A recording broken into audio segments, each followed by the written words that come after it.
Hey, welcome back to the channel. One of my all-time favorite hard rock albums from the 80s comes from the Michael Schenker Group. His second album in 1981, MSG, is phenomenal. I think this is a must-own in every collection.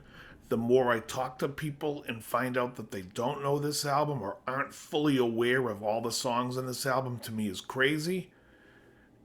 It's just one of those records that to me shaped my playing growing up, and I still love the songs today. Recently, I went to the gym and I was listening to this in my headphones, and I'm listening and I'm thinking, God, I stole so many licks from this guy. He is great. Let's take a look at every song on this album. The first song is Are You Ready to Rock? And right from the jump, I love Gary Barden's voice in this.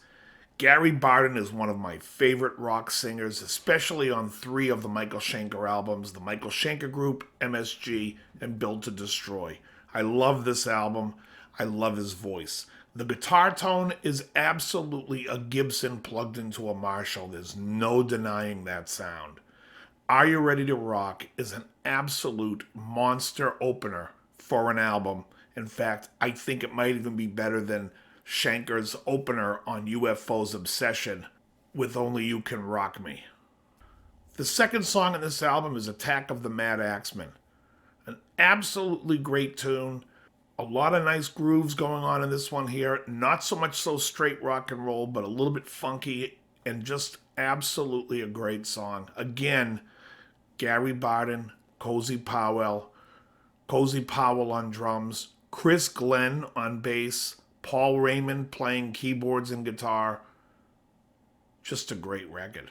Song 3 is the song that turned me on to this album. The song is called On and On for me is one of the greatest hard rock songs of the 80s, if not one of the greatest hard rock songs of all time. You can hear the influence of Foreclosure of a Dream by Megadeth in this song.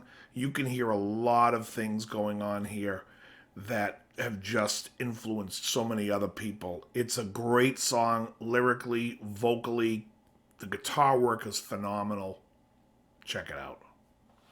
Song 4 is a song called Let Sleeping Dogs Lie. Another really nice song. Similar to Attack of the Mad Axeman, this one has a groove and is riff oriented. Really nice.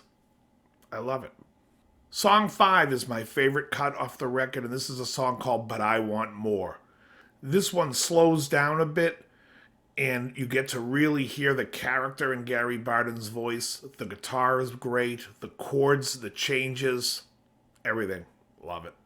Song 6 kind of reminds me, again, going back to UFO Obsession, and this album is also produced by Ron Nevison, who produced Obsession. And this song kind of has a vibe of that album. It's called Never Trust a Stranger. I do, however, really like this song a lot. I think it's better than the UFO stuff. I think this album is better than any UFO album. Although I think UFO Obsession is the greatest UFO album and often overlooked, this album for me is tops. Song 7 is the hard rockin' Looking for Love.